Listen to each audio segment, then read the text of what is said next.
지금부터 수요 저녁 예배 드리겠습니다. 다 함께 기도하시겠습니다. 하나님 감사합니다. 저희들에게 좋은 날씨 주셨음을 감사드립니다. 이 좋은 날씨처럼 저희들도 주님 앞에 선한 마음과 성결한 영혼으로 세상과 주님 섬기게 하여 주시옵소서. 아버지 하나님, 시냇가에 심겨진 나무처럼 늘 주님 곁에 심겨진 삶이 되기를 원합니다. 그래서 타락하고 더럽고 죄 짓는 삶이 아니라 항상 주님 기쁘시게 하는, 주님께 영광 돌리는 삶이 되도록 인도하여 주시옵소서. 그래야 우리의 삶에도 또 세상에도 하나님 앞에서도 아름다운 열매 맺히게 하여 주시옵소서. 오늘 귀한 말씀 듣습니다. 하나님, 이 말씀 붙잡고 우리들이 어떻게 살아야 할지 삶의 이정표가 되게 하여 주시옵소서. 감사하옵고 예수 그리스도의 이름으로 기도합니다. 아멘. 오늘 우리에게 주시는 하나님의 말씀입니다. 사무엘상 16장 1절 말씀입니다. 여호와께서 사무엘에게 이르시되 내가 이미 사울을 버려 이스라엘 왕이 되지 못하게 하였거늘 내가 그를 위하여 언제까지 슬퍼하겠느냐. 너는 뿔에 기름을 채워 가지고 가라. 내가 너를 베들레헴 사람 이새에게로 보내리니 이는 내가 그의 아들 중에서 한 왕을 보았느니라 하시는지라. 아멘. 이 시간 손웅석 목사님 나오셔서 타락이란 제목으로 하나님의 말씀 전해주시겠습니다. 할렐루야, 반갑습니다. 오늘 예배 자리에 나온 모든 성도들을 주의 이름으로 축복합니다. 주님께서 예비하신 귀한 은혜를 주시기를 주의 이름으로 다시 한번 축원합니다. 우리나라의 저 남쪽에 가면 소록도라고 하는 섬이 있지요. 제가 목회하고 10년 차 되던 해에 그곳에 가서 한 일주일을 목회를 했던 적이 있습니다. 원래 제가 고등학교 때 하나님께 저를 드리기로 서원한 배경에는 그런 소록도 같은 데 가서 그렇게 나 환자들 섬기는 그런 삶을 살았으면 좋겠다, 그런 마음을 갖고 하나님께 서원을 했던 적이 있어요. 그러나 하나님이 제가 그 정도는 감당을 할 사람이 못 되는 걸 아셨는지 그런 목회의 길은 열지 않으시고 일반 목회의 길을 열어 놓으셨어요. 그러나 제 마음에 그 부분에 대한 부담감이 늘 있었습니다. 그래서 목회한 지 10주년 되던 해에, 그러니까 지금부터 한 20년쯤 됐을 것 같으네요. 소록도에 내려갔어요. 갔더니 그분들은 이제 몸은 병들어서 또 사회로부터는 고립돼서 외롭고 또 힘들게 지냈지만 그분들의 신앙생활 하시는 건 참 그 어느 교회보다도 아름다운 신앙생활 하시는 모습을 보고 크게 감동을 받았어요. 보통 새벽 4시에 새벽 기도를 하는데 아마 3시부터 나와서 기도하시고 막 그러셨던 것 같아요. 그리고 새벽 기도가 끝나면 기도하시고 눈이 안 보여서 또 거동이 불편해서 교회 새벽 기도 못 나온 교인들 집에 그분들이 찾아가서 그날 새벽에 받은 말씀을 나누고 하는 그런 모습도 볼 수 있었어요. 또 새벽에 성가대가 있었더라고요. 4분이 쓰셨어요. 평균 연령이 80세가 넘으셨어요. 당신 몸도 가누지 못할 분들이 이렇게 기대서 새벽 특송을 하는 그런 아주 감동스러운 모습도 볼 수 있었습니다. 그러나 또 슬픈 얘기도 들었어요. 일제강점기 때 일본 사람들이 아마 이 소록도에 계신 분들을 동원해서 벽돌을 구워내는 일을 시켰던 것 같습니다.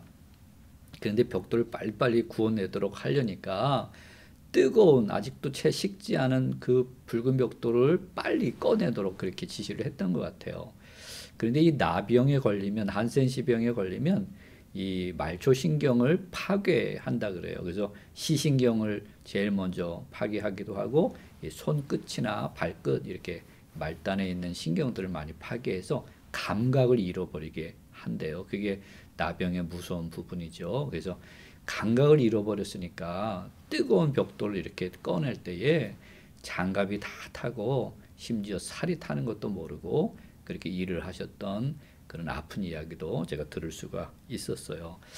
그 얘기를 들으면서 육체의 감각이 마비돼도 이런 어려운 일이 생기는구나 그런 걸 깨달았는데 그러면서 성경을 이렇게 들여다보면 성경에도 나병, 한센시병 이야기가 자주 나오죠.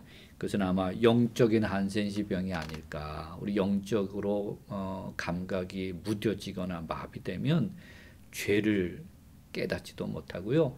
또 하나님의 뜻에 순종하지도 못하는 그런 영혼이 될 수도 있습니다. 그러니 우리의 영혼에 한센시병이 걸리는 것은 저주고 정말 크게 절망적인 그런 상황이 되는 거죠.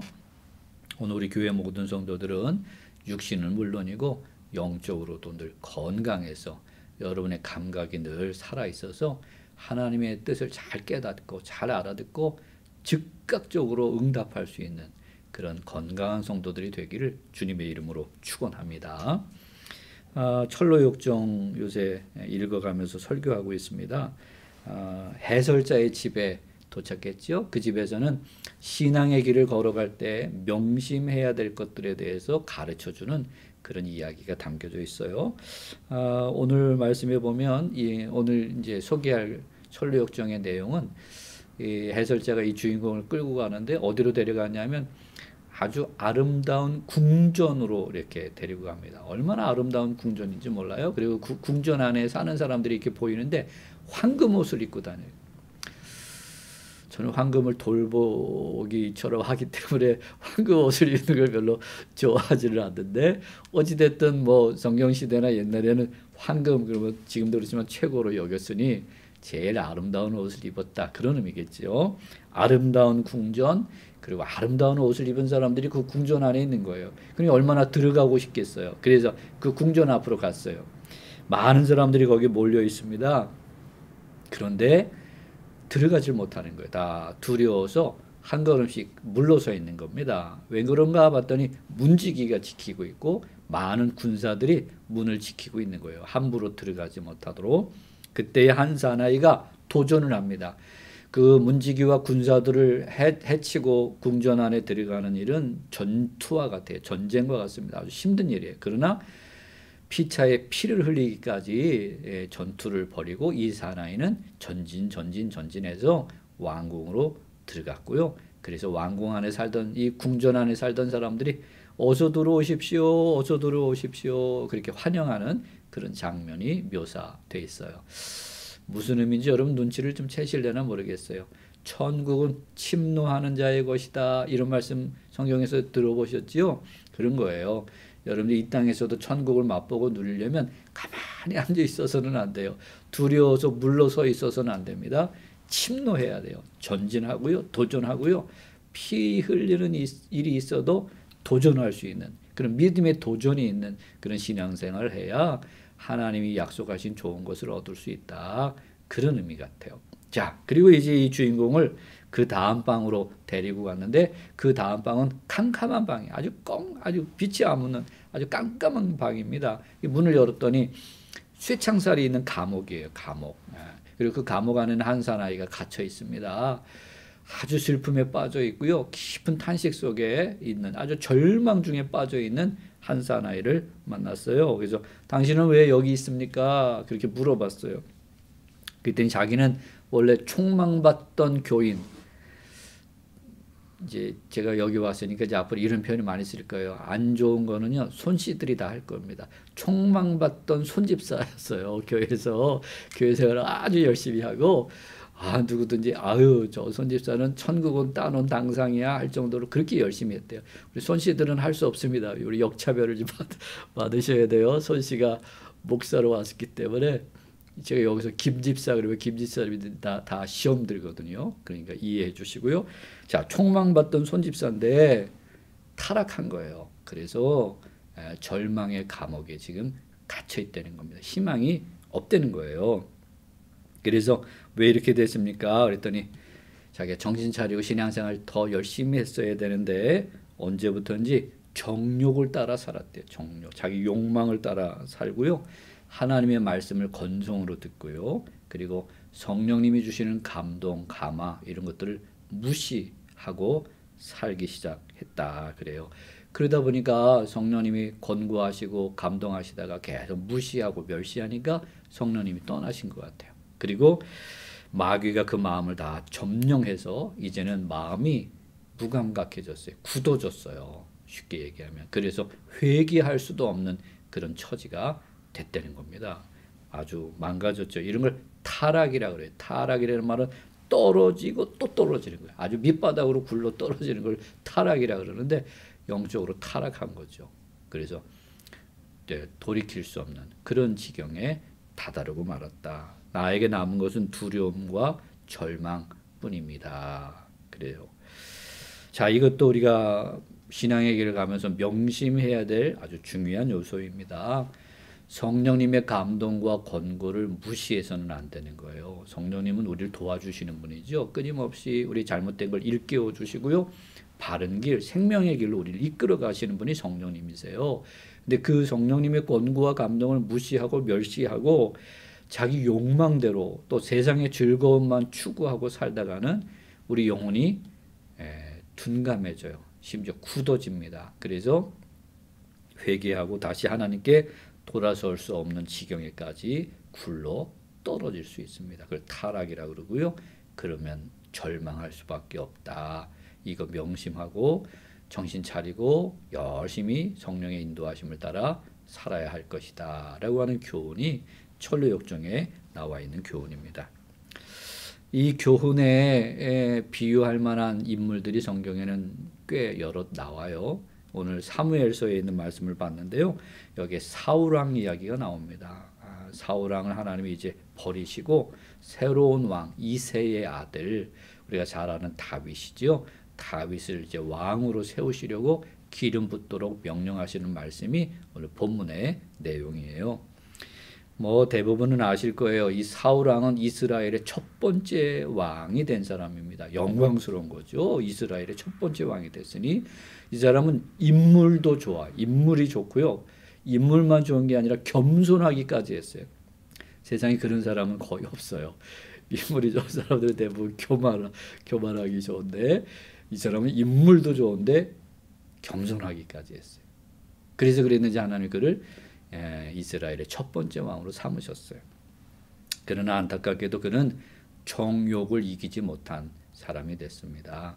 하나님의 선지자가 명령하고 권고하고 하나님의 뜻을 알려줬지만 무시하고 자기 욕망을 따라 살았어요. 불순종했지요. 결국은 하나님이 후회하시는 사람이 됐습니다. 참 어려운 거죠. 세상에 하나님이 후회하시는 사람이 된다 그러면 그건 끔찍한 일입니다. 그리고 계속해서 하나님 성령을 따라 행하지 아니하고 악신에 의해서 부림을 받는 그런 존재가 됐어요. 그래서 결국은 전쟁터에 나가서 패배하고요. 거기서 비참한 죽음을 당한 왕, 그가 바로 사울이죠.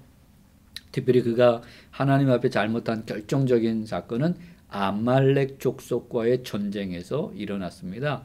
그 전쟁을 할 때 선지자 사무엘이 찾아가서 일러줬어요. 아말렉과 전쟁에서 이길 텐데 이기거든 아말렉 족속을 진멸하라. 다 죽이려는 겁니다. 사람은 물론이고 짐승들까지 다 죽이라고 하는 무서운 명령을 하나님이 내리셨어요. 사실은 아말렉은 구약 성경에서는 우리가 주목해야 될 족속입니다. 블레셋 족속, 아말렉 족속, 모압, 암몬 여러 족속들이 나오는데 아말렉 족속은 특별히 뭘 상징하는 족속이냐 하면 정욕을 상징하는 그런 족속이에요. 여기서 하나님이 다 진멸하라라고 하신 데는 이유가 있는 겁니다. 우리들 마음에 있는 정욕을 진멸하지 않으면 그 정욕이 너를 삼킬 것이다. 그런 경고예요.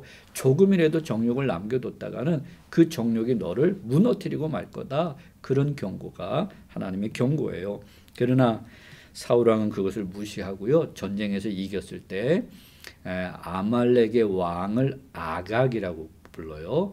애굽의 왕을 바로라고 부르는 것처럼 아말렉의 왕들을 아각이라고 부르는데 그 아각을 포로로 끌고 왔어요. 자기 자랑하려고 그런 거죠. 내가 이렇게 대단한 왕이다. 옛날에는 왕들이 전쟁에서 승리하면 적장이나 적의 왕을 포로로 끌고 왔습니다. 자기를 높이기 위한 그런 방법이죠. 또 아말렉에서 전쟁에서 승리한 다음에 좋은 짐승들, 소나 말이나 양이나 아주 쓸만한 것들은 다 살려서 끌고 와서 자기 왕궁 뒷마당에 갖다 놨어요. 그래서 야단을 맞았죠. 결국 이렇게 하나님의 경고를 무시하고 자기 욕망대로 정욕대로 사울 왕이 길을 가지요. 결국 우리 뭐 긴 얘기는 할 수 없고요. 결국은 하나님이 버리신 왕이 됐어요. 그래서 전쟁에 나가서 패배했는데 안타깝게도 사울 왕이 죽음을 당했을 때 사울 왕의 머리를 자른 사람이 와요. 머리를 자르고요. 사울 왕 머리에 있던 왕관을 벗기고요. 왕이 끼는 팔찌를 벗겨서 그걸 나중에 다윗에게 들고 온 사람이 있는데 그 사람이 누구냐면 아말렉 사람이래요. 아말렉 사람. 뭔가 이렇게 연결이 되죠. 아말렉을 진멸하지 않으니까 아말렉 사람이 사울 왕의 목을 자르고 왕관을 벗기고 왕의 팔찌를 벗겨버렸어요. 하나님이 주셨던 영광을 다 빼앗기는 사람이 되고 말았습니다. 아주 안타까운 이야기, 슬픈 이야기지요. 훌륭하게 쓰임받을 수 있었던 사람이고 어떤 의미에서 하나님 앞에 선택받았던 그런 사람인데 정욕을 이기지 못하고 하나님의 뜻을 거스려 살다가 아주 비참한 왕이 됐던 사람이 사울입니다. 우리가 잘 아는 사무엘상 2장 30절 말씀, 유명한 말씀이에요. 이런 말씀이 있죠. 그러므로 이스라엘의 하나님 나 여호와가 말하노라 내가 전에 네 집과 네 조상의 집이 내 앞에 영원히 행하리라 하였으나 이제 나 여호와가 말하노라 결단코 그렇게 하지 아니하리라. 나를 존중히 여기는 자를 내가 존중히 여기고 나를 멸시하는 자를 내가 경멸하리라. 사무엘서의 주제가 되는 말씀인 거예요. 하나님 존중하면 하나님도 그를 존중하지만 하나님을 경멸하면 하나님도 그를 멸시하시겠다고 경멸하겠다고 그렇게 말씀하셨습니다. 말씀드린 것처럼 아말렉 족속은 정욕을 상징하는 족속이에요. 그 조상이 누구냐면 우리가 잘 아는 야곱의 쌍둥이 형 에서라고 하는 사람입니다. 에서. 이 에서는 쌍둥이 중에 큰아들로 태어났죠. 장자권이 그에게 있어요. 제가 부평에 와서 아마 처음 설교할 때 장자권 이야기를 잠깐 했을 거예요. 장자권은 단순히 아버지의 재산, 물질적인 유산을 많이 물려받는 그런 의미보다는 하나님을 물려받는 특권인 거예요.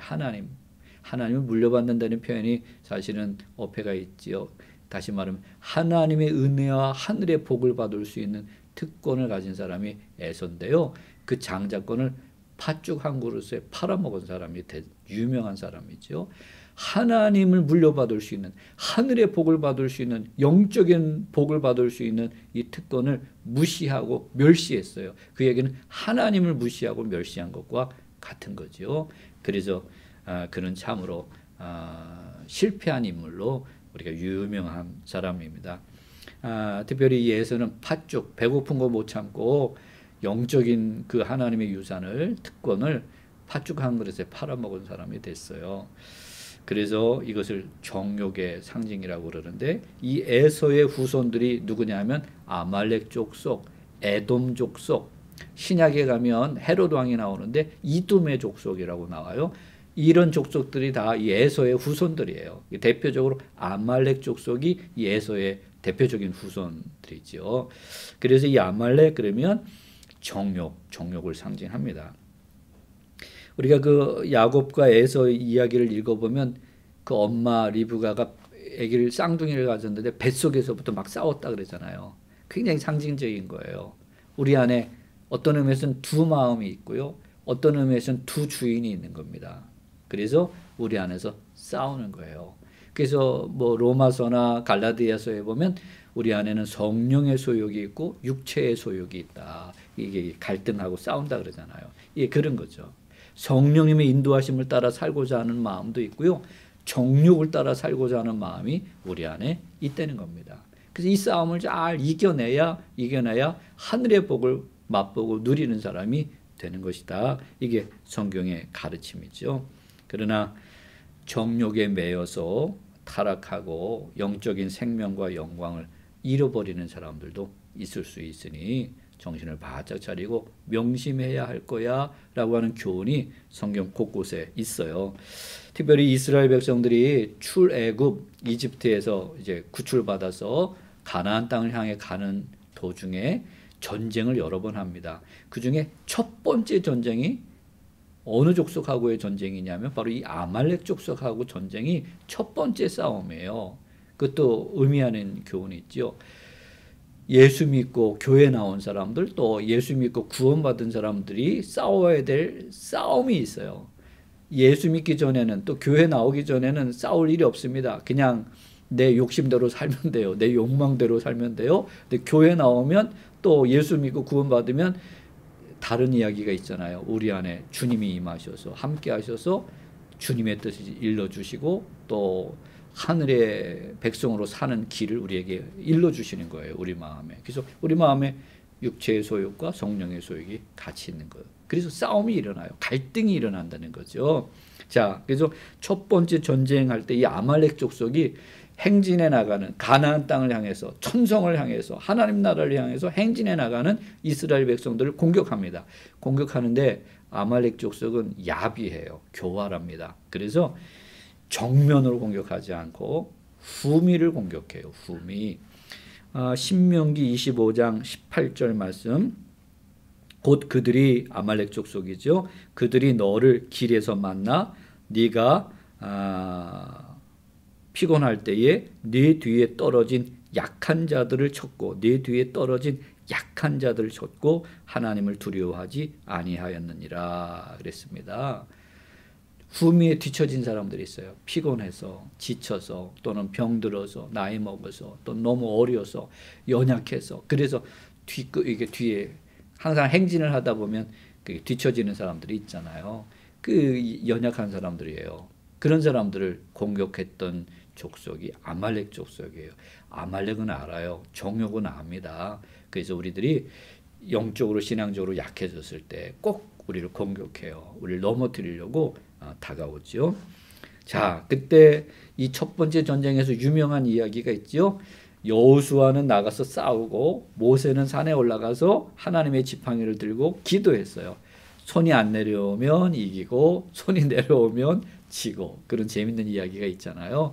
그래서 모세 팔 내려오지 않도록 아론과 훌이 옆에서 붙들어 올려서 결국 그 전쟁에서 이겼어요. 그리고 거기서 유명한 이름 여호와 니시. 여호와는 나의 깃발 또는 여호와는 나의 승리, 여호와는 나의 대장 뭐 이런 이름이 거기서 알려지게 되어 있습니다. 이것이 또 우리에게 교훈하는 게 있습니다. 정욕과의 싸움은 우리 힘으로는 이기기가 어려워요. 그래서 우리를 싸워주시는 하나님이 계심을 믿는 믿음을 가지고 그렇죠? 할렐루야죠. 우리를 위해 싸워주시는 주님이에요. 여호와 니시라는 그런 이름 안에는 하나님이 대대로 싸워주시겠다 그런 약속이 거기 있는 거예요. 하나님이 우리를 위해 싸워주시고 도와주신다는 거죠. 정욕과의 싸움에서. 그러니 하나님이 날 위해 싸워주실 거야. 하나님 내 대장이야. 우리 대장이야. 우리의 승리자야. 그런 믿음을 가지고 기도하는 생활을 끝까지 해야 되고요. 그리고 정욕을 이기려고 여러분 실제로 또 싸우셔야 돼요. 예. 나는 약해서 정욕에게 늘 질 수밖에 없어. 그리고 맨날 지지 마시고요. 싸우세요. 여호수아가 나와 싸웠던 것처럼 여러분만 싸우는 게 아니고요. 주님이 우리를 위해 싸워주시고 주님이 우리의 깃발이 되시고요. 주님이 우리의 대장이 되시고요. 주님이 우리의 승리가 되시는 줄 믿습니다.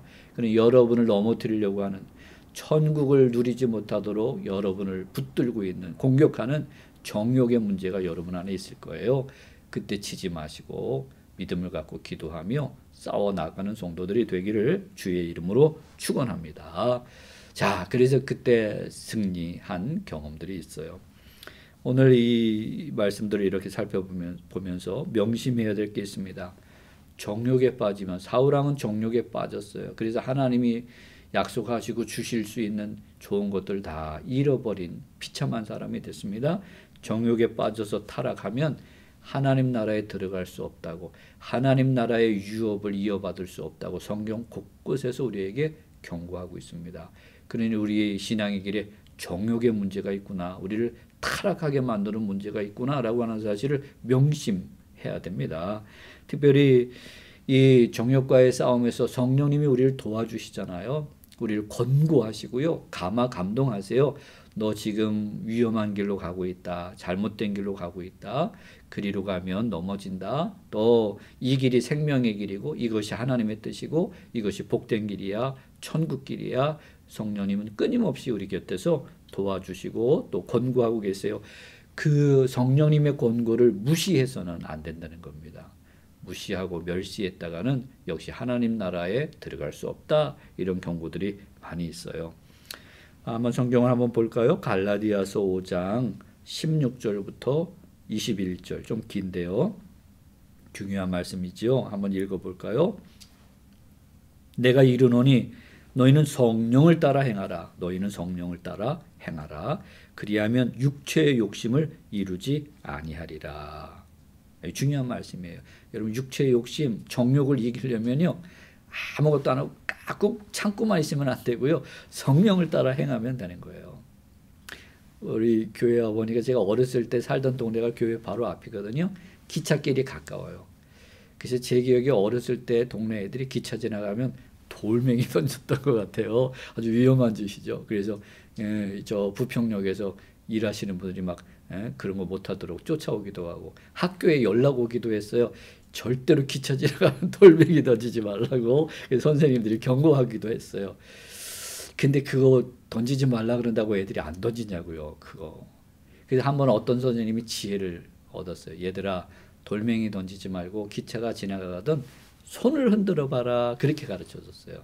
그래서 아이들이 기차가 지나갈 때 손을 흔들었더니요, 놀랍게도 기차 안에 있는 사람들도 손을 흔드는 거예요. 얼마나 재밌는지. 그죠? 야, 내가 손을 흔드니까 나를 모르는 사람인데 손을 흔드네? 우리 동네 얘기는 아니고요. 어떤 동네 얘기예요. 그래서 돌멩이 던지지 말아라. 그런다고 안 던지는 게 아니고요. 대신에 손을 흔들어 줘라. 그러면 돌멩이를 안 던지게 되는 거죠. 마찬가지예요. 욕망, 정욕을 따라 살지 말라. 왜 모르겠어요. 다 알지. 근데 그게 잘 안 되잖아요.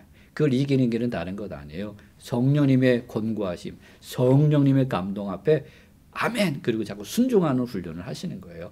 그러면 정욕을 이긴다는 거죠. 17절, 육체의 소욕은 성령을 거스르고 성령은 육체를 거스르나니 이 둘이 서로 대적하므로 너희가 원하는 것을 하지 못하게 하려 함이니라.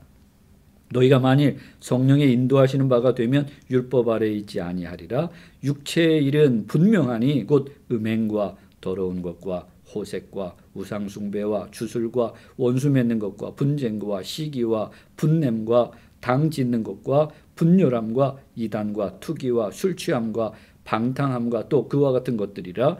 전에 너희에게 경계한 것 같이 경계하노니 이런 일을 하는 자들은 하나님의 나라를 유업으로 받지 못할 것이요. 그랬습니다. 경계하는 말씀이에요. 명심하라는 말씀입니다. 지난주에 우리가 죄 지으면 구원을 잃어버립니까? 그런 건 아니라, 구원받은 사람들은 그런 건 아니라고 말씀을 드렸어요. 그러나 우리의 구원은 아직 아니라, 아직 완전히 이루어진 건 아니니 우리가 구원받은 그것은 하나님의 최종 심판이고 하나님의 몫이다. 그런 말씀도 드렸어요. 그래서 그리스도인들은 두렵고 떨림으로 구원을 이루어가야 된다. 그런 말씀도 드린 거 기억하실 거예요. 그리고 주님의 약속을 믿고 확신하고, 그리고 내가 구원받은 사람이라고 하는 것을 증명하는 삶을 살아야 된다. 열매 맺는 삶을 살아야 된다. 이런 말씀을 드렸어요. 근데 그 열매 맺는 게 뭐냐면 성령을 따라 사는 거예요. 그 열매는 성령의 열매인 줄 믿습니다. 그래서 내 안에 계신 성령님, 나를 감동하시는 성령님께 아멘. 주일날도 설교했지요. 응답하시는 거예요. 아멘. 주님의 뜻 앞에 아멘. 바로바로 응답하고 대답하고, 그리고 순종하려고 애를 쓰고 또 기도하고 그렇게 하시는 거예요. 그래야 정욕에게 치지 않아요. 지난주에도 잠깐 언급했지만 히브리서 6장 4절부터 8절 아주 중요한 말씀이죠. 한번 빛을 받고 하늘의 은사를 맛보고 성령에 참여한 바 되고 또 하나님의 선한 말씀과 내세의 능력을 맛보고도 타락한 자들은 다시 새롭게 하여 회개하게 할 수 없나니 이는 그들이 하나님의 아들을 다시 십자가에 못 박아 드러내놓고 욕되게 함이라. 땅이 그 위에 자주 내리는 비를 흡수하여 밭 가는 자들이 쓰기에 합당한 채소를 내면 하나님께 복을 받고, 만일 가시와 엉겅퀴를 내면 버림을 당하고 저주함에 가까워 그 마지막은 불사름이 되리라. 사실은 무서운 경고의 말씀입니다. 구원을 잃어버린다, 그런 의미의 말씀으로 보기는 좀 어렵고요. 그러나 성령님의 권고를 무시하고 살다가, 정욕을 따라 살다가 타락해서 멸망에 빠질 수도 있으니 정신을 바짝 차리고 신앙생활을 해야 할 것이다, 그런 의미의 말씀이겠죠. 복음서에 보면 용서받지 못할 죄도 나와요. 성령을 회방하는 죄는 용서받지 못한다 그랬습니다. 성령님이 하시는 가장 중요한 일은요, 회개하게 하고 예수 믿게 하는 일, 예수를 따르게 하는 일, 이게 성령님이 하시는 가장 중요한 일이에요. 그러니 성령을 회방한다는 얘기는 회개하지 않고 예수 믿지 않고 예수 따르지 않는 것, 그걸 의미하는 것이겠죠. 그래서 어떤 분은 이렇게 표현합니다. 인간이 멸망, 심판받고 지옥에 가는 것은 죄 때문이 아니라 회개하지 않아서다, 이렇게도 표현하시는 분이 있어요. 물론 제가 볼 때 정확한 정답은 아니에요. 죄 때문에 멸망하는 거잖아요. 그러나 어떤 죄도 회개하면, 그리고 예수 믿으면 용서받는 길이 우리 안에 있는 줄 믿습니다. 그러니 성령의 감동을 따라 회개하는 게 마땅하고 주님을 따르는 것이 마땅한데, 그걸 거부하고 거역하면, 무시하면 그 사람에겐 구원의 길이 없는 거죠. 사울왕이 그랬어요. 또 가룟 유다가 그랬습니다. 하나님은 성령을 통해서 옛날이나 오늘이나 동일하게 우리를 권고하세요. 선지자를 보내서 권고하셨고요, 예수님을 보내셔서 권고하셨어요. 너 이거 잘못된 길이야, 돌이켜야 돼, 그렇게 알려줬지만 받아들이지 않았어요. 거역했습니다. 여러 번 기회가 있었지만 그들은 끝까지 멸시하고 거부했다가 망하는 사람이 됐어요.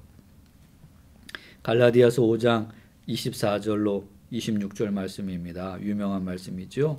그리스도 예수의 사람들은 육체와 함께 그 정욕과 탐심을 십자가에 못 박았느니라.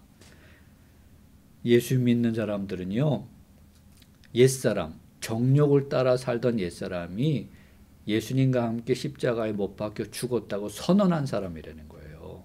여러분 명심하십시오. 세례받은 사람들은요, 내가 그동안 내 욕망을 따라 정욕을 따라 살던 옛사람은 이제 죽었습니다. 내 안에 그 사람은 없습니다. 그렇게 선언한 사람이에요. 그리고 대신에 만일 우리가 성령으로 살면 또한 성령으로 행할지니 헛된 영광을 구하여 서로 노엽게 하거나 서로 투기하지 말지니라, 이런 말씀도 있죠. 세례받은 사람들은 정욕을 따라 살던 옛사람을 죽고요, 이제 내 안에 들어오신 성령님을 따라 성령님의 권고하심을 받아들이고 순종하는 새 사람이 되었습니다. 그렇게 선언한 사람이 세례받은 사람이에요. 그냥 여러분 머리에 물만 붓고 믿습니다, 아멘, 이게 끝이 아니고요, 세례의 의미를 정확하게 아셔야 돼요. 세례를 통해서 옛사람은 죽은 겁니다. 아셨어요? 여러분, 옛사람은 죽은 거예요.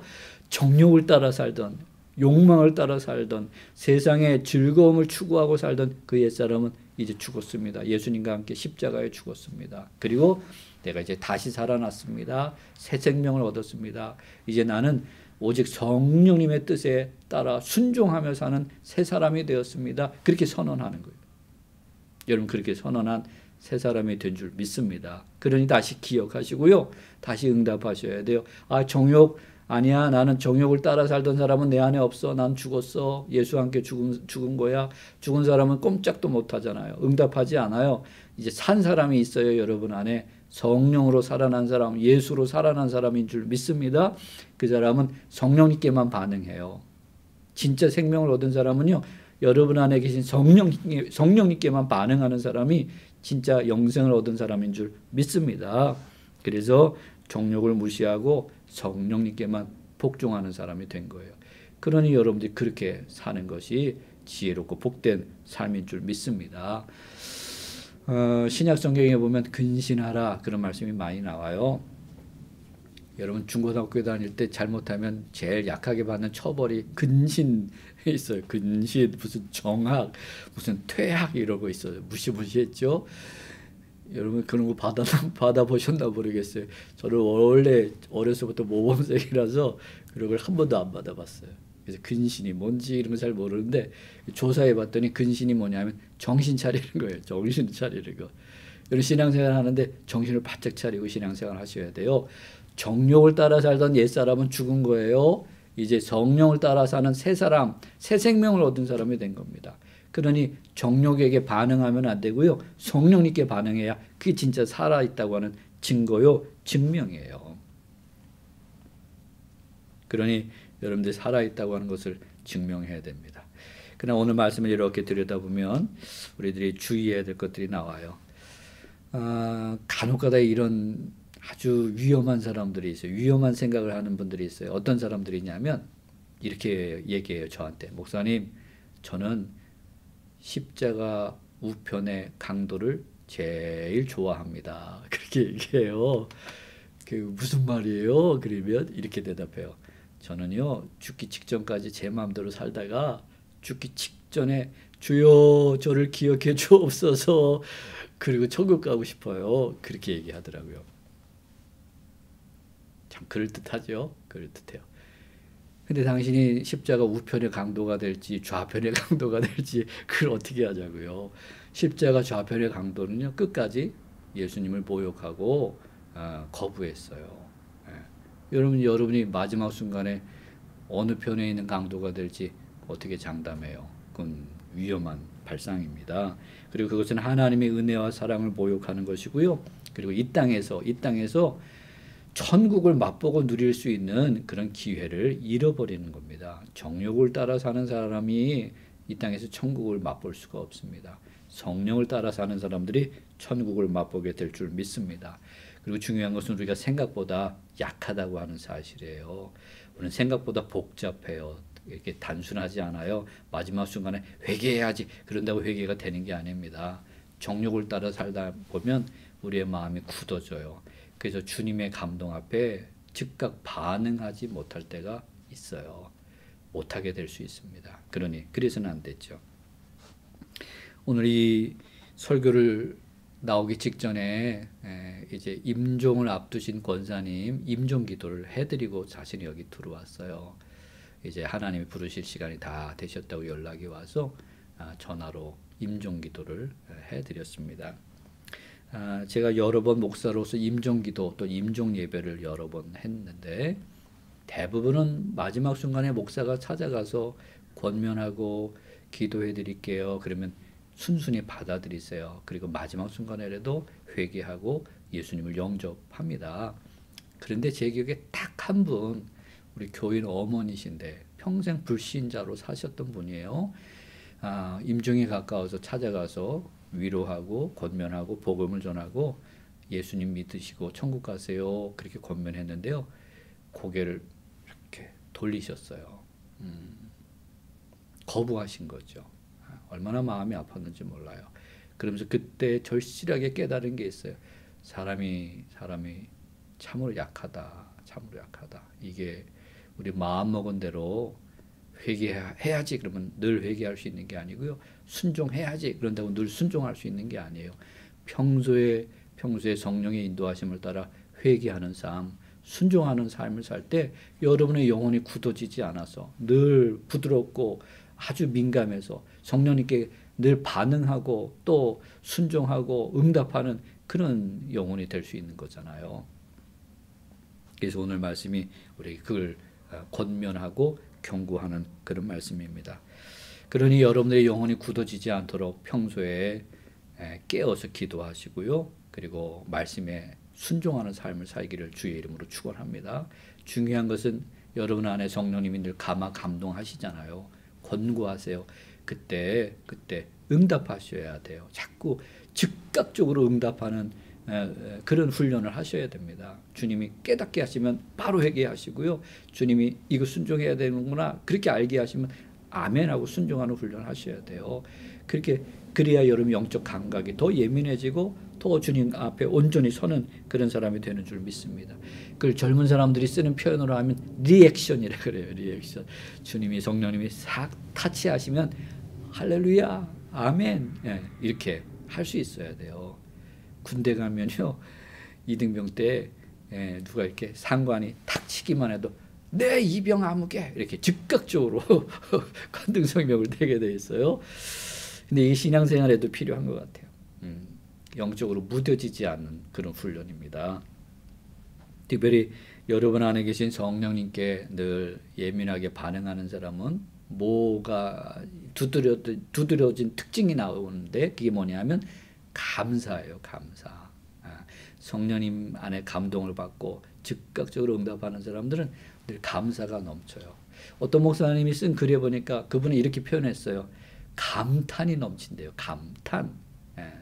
또는 경탄 이런 거예요. 여러분 들어보신 말이죠. 감탄, 경탄. 감사의 다른 표현인 거예요. 작은 거에도 감탄하는 사람이 돼요. 성령님이 우리 마음을 만지시고 타치하시고 또 우리 안에 우리 영혼이 살아있으면 그래서 그 성령님과 늘 긴밀하게 교제하면요. 작은 것에서도 감탄하고 경탄하고 감사하고 그래요. 하루를 시작하면서 눈을 뜨면서 아이고 오늘도 하나님이 내게 하루를 또 주셨구나. 생명을 주셨구나. 아이고 얼마나 감사해. 아침에 집을 나서면서 오늘 얼마나 또 날씨 좋아요. 그렇죠? 시원한 바람, 아주 화려하고 따뜻한 봄 날씨 감탄하는 거. 아이고 할렐루야 좋다. 그리고 민들레꽃 그 보잘것없는 풀이지만 그 꽃 하나를 보고도 이거 어떻게 이렇게 아름다운가? 어떻게 이렇게 기묘한가? 그렇게 감탄하는 겁니다.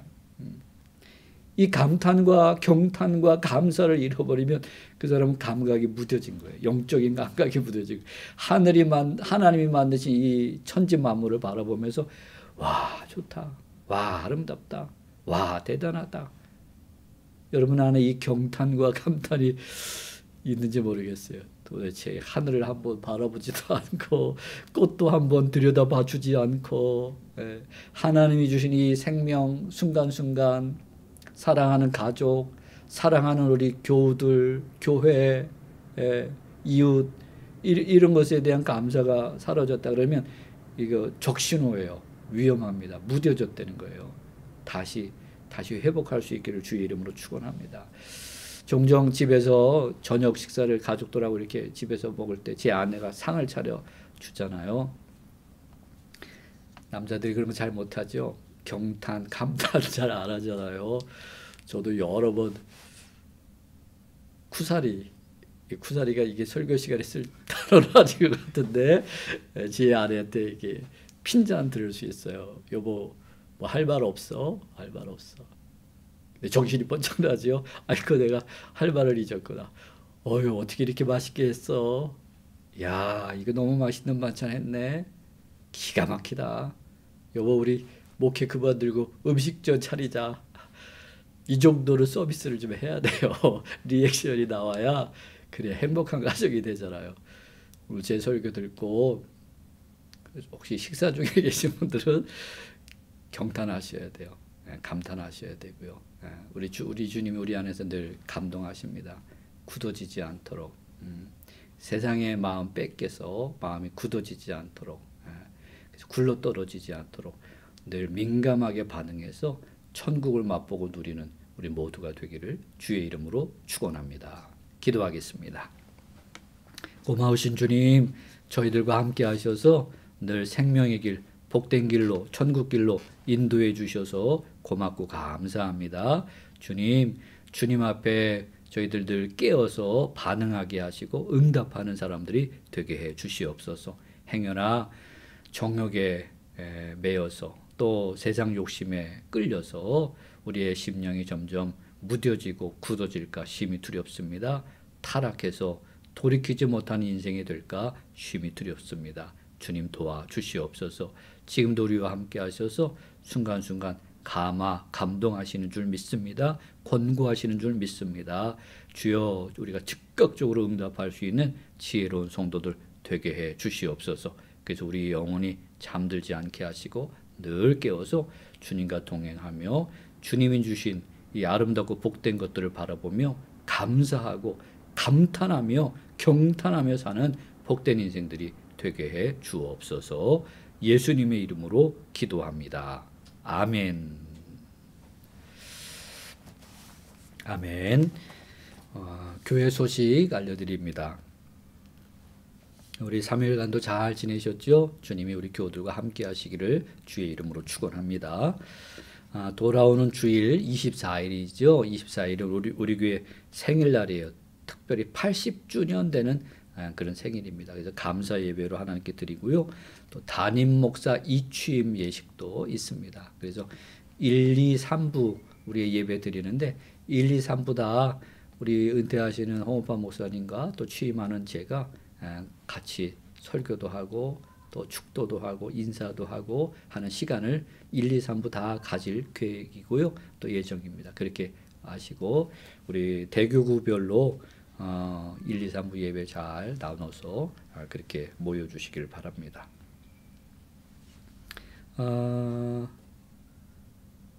미리 예고하시는데 보통 우리가 창립기념주일에는 선물을 교회에서 드렸어요. 근데 이제 코로나로 인해서 교인들이 다 모이기가 어려운 때입니다. 그래서 선물은 이번 주는 안 주고요, 못 드리고요. 이제 좀 교회가 상황이 안정되면, 그래서 교인들이 다 모이는 상황이 되면 그때 제가 약속드릴게요. 반드시 선물을 그때 드리도록 하겠습니다. 그렇게 미리 말씀을 드리니까 양해해 주시기 바랍니다. 예배 재개 이제 돌아오는 24일부터 이제 저녁 예배 또 수요 예배 새벽 예배 다 열 계획입니다. 근데 아직 이제 확진자들도 또 왔다 갔다 하면서 좀 불안한 상황들이 계속 연출이 되고 있습니다. 그래서 이제 상황에 따라서 저희들이 결정하고 또 여러분들에게 미리미리 알려드리도록 그렇게 하겠습니다. 우리 홍은파 담임 목사님께서 우리 화요일 날 중부위원회에서 은퇴식을 하셨습니다. 여러분들 우리 목사님 수고하신 거 잘 아시죠? 우리 목사님 위해서 더 많이 기도해 주시고 또 은퇴 이후에 또 하나님께 영광 돌리는 우리 목사님과 그 가정이 되기를 위해서 기도해 주시길 바랍니다. 예방수칙 잘 지켜주시고요. 기도로 하루 3번 잘 후원해 주시길 바랍니다. 우리 토요일 날 우리 남유아 양 또 김준영 군 결혼식 또 임지혜 양 이명재 군 결혼식이 있습니다. 또 많이 축하해 주시길 바랍니다. 우리 어려운 시절 만났지만 하나님 우리 교우들 도와주셔서 지켜주시고 또 잘 헤쳐나갈 수 있도록 힘 주시기를 주의 이름으로 축원합니다. 기도하겠습니다. 하나님 아버지, 우리 홍은파 담임 목사님께서 이번 연회에서 은퇴식을 하셨습니다. 46년 동안 주님의 몸된 교회를 잘 섬기고 헌신하신 목사님을 기억해 주시고 하나님께서 복을 더하여 주옵소서. 은퇴 이후에 더 강건하도록 영과 육을 붙들어 주시고 또 사모님과 세 아들 삶과 그 가정에도 하나님께서 은혜와 복을 더해 주옵소서. 우리 교회가 또 80주년 생일도 맞이합니다. 80년 동안 하나님께서 큰 은혜를 베풀어 주신 것 감사합니다. 이제 새롭게 시작하는 그런 이제 앞으로의 여정도 하나님이 동행해 주시어서 더욱 하나님께 영광을 돌리는 우리 교회가 되게 해 주옵소서. 주님, 코로나로 인해서 이 땅이 고통 중에 있습니다. 하나님께서 저희들의 부족함과 죄를 용서하여 주시고 또 환자들을 고쳐주시며 의료진과 방역당국을 붙들어 주옵소서. 이제는 우리 구주 예수 그리스도의 은혜와 아버지 하나님의 지극한 사랑과 성령님의 감화, 감동, 인도하시는 은총이 사랑하는 성도들과 저들의 가정과 그리고 이 교회와 민족 위에 이제부터 영원히 함께 하시기를 간절히 축원합니다. 아멘. 네, 예배를 마칩니다. 편안히 잘 지내세요. 감사합니다.